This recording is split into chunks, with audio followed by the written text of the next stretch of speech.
भरोसे का चमत्कार बहुत समय पहले की बात है। एक छोटे से गांव में अर्जुन नाम का एक लड़का रहता था। उसका सपना था कि वह बड़ा कलाकार बने और अपनी पेंटिंग से दुनिया को दिखाए कि कला कितनी खूबसूरत हो सकती है। अर्जुन घंटों बैठकर चित्र बनाता, लेकिन उसके गांव वाले उसका मजाक उड़ाते। वे कहते, इससे क्या होगा, ये सब पेट भरने का तरीका नहीं है। धीरे धीरे उसका हौसला टूटने लगा। उसने भगवान से दुआ की, हे प्रभु, अगर मेरे लिए कोई रास्ता है तो दिखाइए, वरना मेरी मेहनत का कोई मतलब नहीं। दिन गुजरते गए, लेकिन कोई बदलाव नहीं आया। अर्जुन ने सोचा, शायद किस्मत ने उसके लिए कुछ और लिखा है। उसने अपने सारे रंग और ब्रश नदी में फेंक दिए और तय किया कि अब वह खेती करेगा। लेकिन उसी रात गांव में मेला लगा।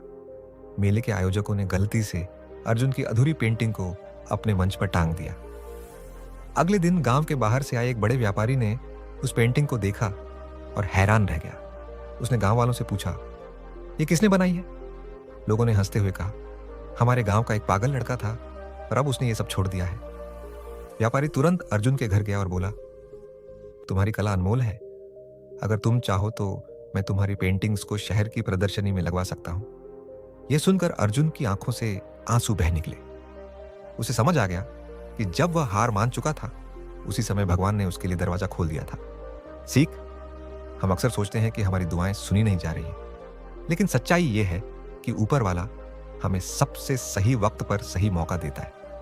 जब हालात हमारे हिसाब से नहीं चलते, तो हार मानने के बजाय भरोसा बनाए रखो, क्योंकि कभी कभी हमारे टूटने के बाद ही भगवान हमारी किस्मत का नया दरवाजा खोलता है।